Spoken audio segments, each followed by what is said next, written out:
Welcome back to the Garden with Joy and Holly radio show. Happy you are with us today. Before we get into mistakes that you may make in your garden that you should avoid, we've got a word from Farmer's Defense.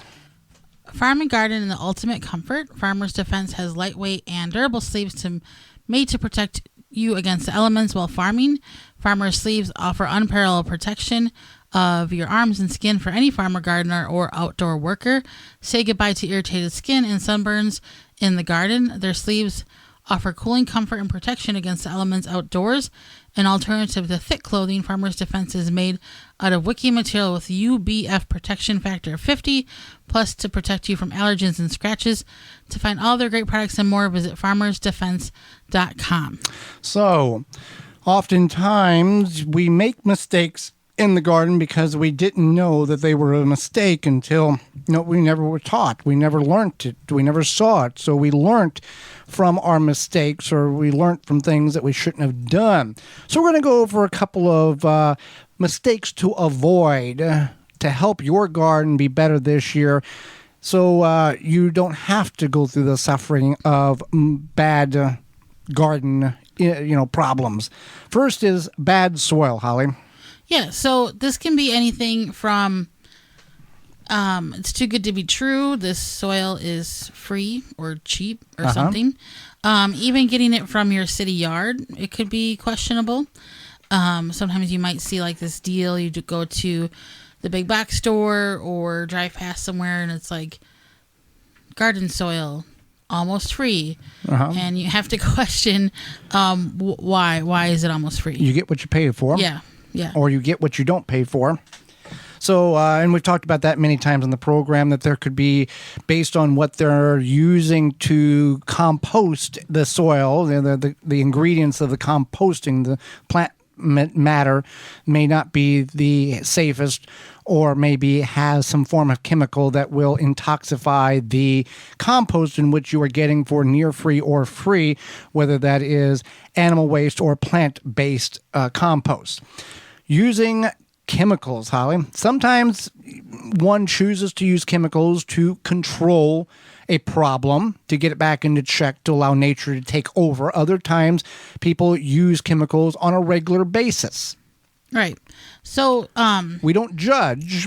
No, we don't judge. But I think, so when I say using chemicals, it's using them irresponsibly. It's using them. If 1 cup is good, 2 cups have got to be better. And I feel like that's the way for even organic fertilizer, organic herbicide. Well, organic is still a chemical.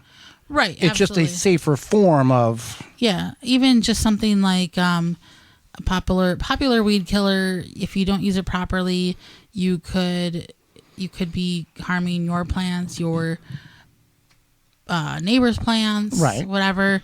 So you want to keep that in mind. But I don't think that using certain types of weed killers or abundance of chemical fertilizers, you in your backyard, you're not the direct result of algae bloom in the Mississippi River or in the Gulf of Mexico and Lake Michigan. I don't think your little backyard is making that big of a contributing that much to it, but a little bit in every backyard adds up. Right, and that's the thing. And then there's also you want to be mindful of this. Yeah, you want to be mindful. You want to.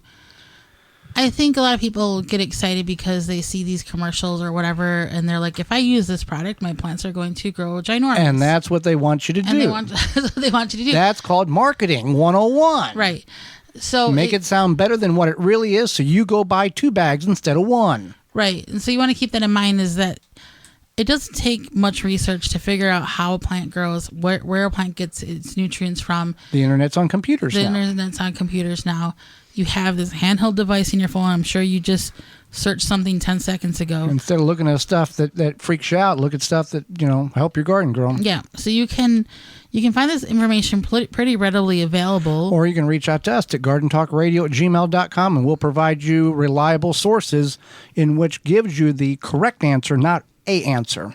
Right. And just like food waste, there's also I feel like there can be fertilizer waste where, again, just because it says to use 1 cup doesn't mean that using 2 cups is better. Right. Planting things in the wrong growing zone. Now, if you're buying plants from your independent garden center, they will have them labeled. Your normal garden plants, your vegetable plants, native plants, and tropical plants. Right.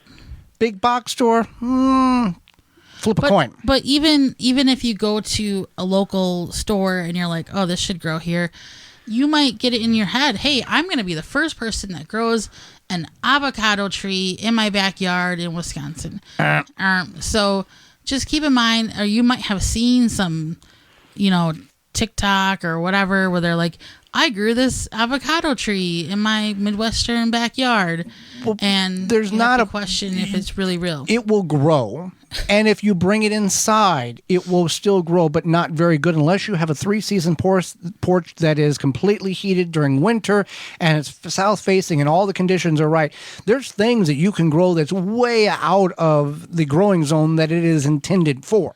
I have a story about this. Okay, go ahead. So I work from home now, but when I went to the office, I would drive past this small business. There was like a business in a business park, and they had these beautiful tropical banana plants, banana trees, and they look like they kind of palm tree-ish, but not, I don't know, whatever you want to call it. And I noticed that it was getting to the fall, and I got curious, and so one day, I think on my way home from work, I went to the business and I said, what are you doing with those banana plants? And they were like, oh, our landscaper said that they would be okay for the winter. And I was like, that's not correct. And they're like, well, we trust our landscaper. And I was like, okay. They didn't make the winter. No. So I drove past in the winter, and obviously they were sad. And then next spring, they were all chopped back. Yeah. Well, I mean, there's ways of doing this. There's ways of protecting plants like that. There's ways of doing such. But you've got to do some research. You've got to know, you got to have the knowledge in order to do such. And growing things out of the growing zone that they're intended for is not wrong to do if you're able to follow the steps and do it correctly to give the best chance for that plant. Now, talking about growing zones, if you are going to buy something to grow in your growing zone, whether it's at your local garden center or online, and you're in growing zone 4, or let's say you're in growing zone 6. Let's say you're in growing zone 6. Buy a plant that is rated for a growing zone of 5. Always find a plant that's rated for a growing zone 1 level lower than what you are, because we all have those unseasonably cold or untypically cold or freak weather patterns where it gets to that next level zone temperature-wise. By giving you the cushion of an additional zone, you are able to assure that plant is going to be fine through whatever conditions that may occur. Whether you're in 9 and you get something for an 8, or you're in 4 and you get something for a 3, give yourself that extra protection, that extra cushion for that plant, so you're not rebuying it every 3 or 4 years when that unseasonably weird weather pattern or snow or cold snap comes through. Right. And that is very smart. Yeah, so I thought there was one more point I wanted to touch on, and now I can't remember what it was. Yeah. But yeah, you definitely want to pay attention. Know where you're going to plant stuff. Yeah, that's important. That's another one, is you might think, okay, I'm going to go buy all these native plants, and I definitely have room, and then maybe you don't have room. Right. And or you have the room, but it's a plant that does best if it has afternoon shade, and you put it in a full sun location, or it needs needs full sun and you put it in a partial shade area. Know where the plants, there's a tag on the plants. It tells you full sun, partial sun. It gives very distinct and very specific instructions on what the plant needs in order for the best success of that plant.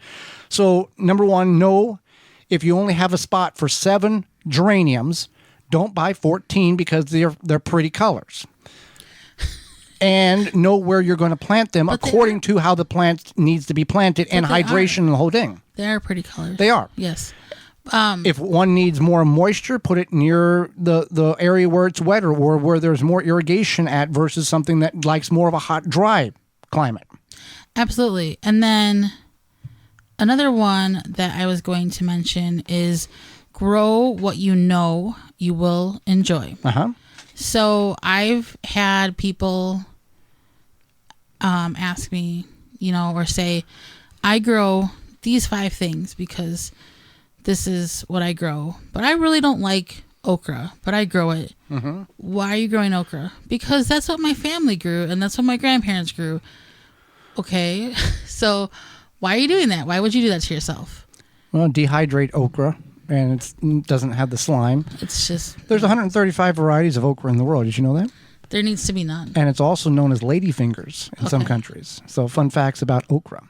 Another fun fact is Phylum Bioproducts and what it is and where you can get it. Not only just at phylumbioproducts.com, but at local retailers. Yeah, if you want to control beetle and grub invaders without affecting the rest of the ecosystem in your yard, then Grub Gone and Beetle Gone are the solution.